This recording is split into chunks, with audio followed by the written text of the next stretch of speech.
Increasing closing rates. Many people, and I had some great conversations this morning, are really great with presentations, they're good with their demonstration, but they're very weak when it comes to actually converting those leads into sales. So I'll give you a couple of tips without knowing the subtlety of the context of the question. If you can just envision a pipeline, right? Like a sales funnel. Everyone please just draw a funnel. Okay. Everyone draw. No, I don't mean with your hands, I mean on a piece of paper. This is fun, but this is good. Yeah? It's like Simon says. Yeah. So just draw a funnel, right? And of course, a funnel is wide at the top and then it gets more narrow as you go down, right? So at the top of the funnel, you're going to have what some people call them prospects. Some people call it suspects. Dun dun dun, right? Because they're suspicious of you. Who are you? So you can call them suspects, right? They're suspicious. They don't know who you are. Suspects. Once they know you a little bit, okay, maybe now they're prospects. Okay. All right. So at the top of the funnel, you've got your suspects and your prospects. Then you've got, and those you can also call them leads. You can call prospects leads. Okay. Doesn't mean they're qualified, but you can call them leads. The next stage in the funnel, though, you can call these new opportunities. New opportunity. So an opportunity and a lead are not the same thing. Some people use the language synonymously, but it's not true. A contact is not an opportunity, right? If I say, hey, do you know anyone that needs help in sales, and someone goes, oh, I don't know, maybe Jason, he runs a business, talk to Jason. Okay, that's not an opportunity, that's simply a lead. Right? You see the distinction, right? It's just a contact, a connection, introduction, potential lead, right? But once I talk to Jason and I ask him some qualifying questions, and in my first book I write about qualifying, and I call them the 3 A's of qualifying. This is a whole other subtopic. The 3 A's: ask, afford, authority. What's the ask? Do they have a very specific ask? Like, does Jason say, yes, I've got a sales team and I really need them to optimize their process. I need to get them better. I'm planning on doing some kind of sales training in Q1 of 2017. Ooh, there's a specific ask. Afford, right? Does he have budget? Does he have money? If he doesn't, he's not a prospect. He's just, a tire kicker, someone who's interested. But he doesn't have the money for it, so can he afford it? And then the other A is authority.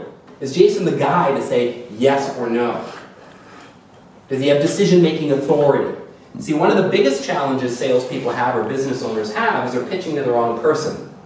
They're talking to someone who can only say no. A gatekeeper, right? They can only say no. But if you were to give them a pen and say, can you sign this contract? I can't sign that. Why not? I don't have authority. Well, then why am I wasting my time trying to sell to people who can never say yes, but they can only say no? That's one of the biggest challenges. So when we talk about, how do you increase your closing rate, it could be, are you qualifying effectively? Are you reaching the right person? Sometimes you can have a lot of leads, but they're not well qualified, so they have a very low probability of close anyway. So it's finding that balance between quality and quantity. So you got your suspects, your prospects. New opportunities is when there's something actually, like there's a possibility that something could happen with Jason, right? He's going to engage a sales training organization, but will it be mine? That's an opportunity. Then you go from a new opportunity to a working opportunity. So you've qualified effectively, you've done a needs analysis, a thorough needs analysis. You've identified what are the biggest challenges that company has. You've identified what are their desired outcomes. You've presented your offering to them. This is a working opportunity. You've gotten past the gatekeeper and actually reached the decision maker or decision makers. You're in conversation with the right people. This is a working opportunity. Then the next stage is closing opportunity. Closing. So this is where I would put things that you're at about an 80% probability of close now when you get to the closing stage. So you've had all of your meetings, you've got conceptual agreement. This is a term that I like to use. You've got conceptual agreement. And now you're in the negotiation phase. Not negotiating over budget, because don't mistake that. Negotiating over budget. No, we've already determined budget. We're negotiating perhaps terms.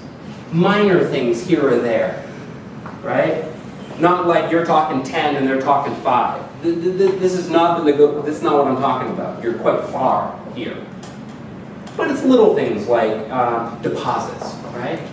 Oh, we require a 50% deposit. Well, can you do 25, right? Things around deposits, payment terms, that type of thing, right? So that's kind of the closing, negotiating, and then finally like asking for the sale. So a lot of people struggle around asking for the sale. So here's what I want you guys to do just right now real quick.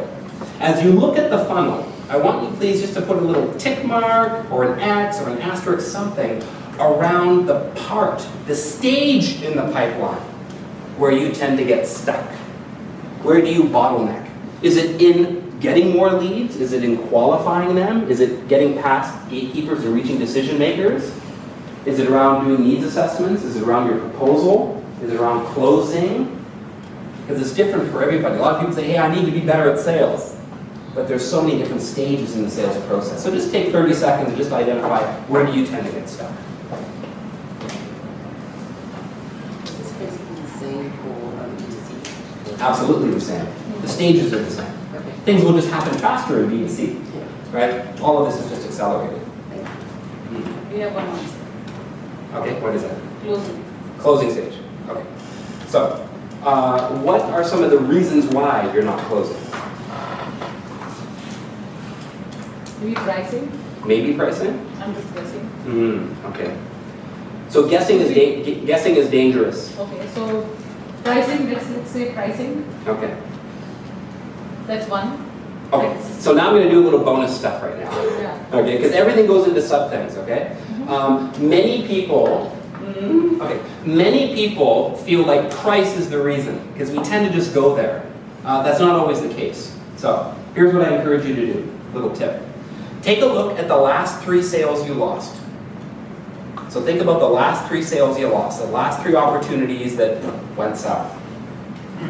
Have an honest discussion with yourself, your team, and also get feedback from the customer if you can. Why did you not choose us? Who did you choose and why? What could we have done that could have swayed your decision? What were we missing? And tell them we need this. This is really useful feedback to help us improve our offering to customers. Because you might find that it's actually something you can do, but you just didn't articulate it well enough. So ask your customer, get feedback. It's the only way we can learn.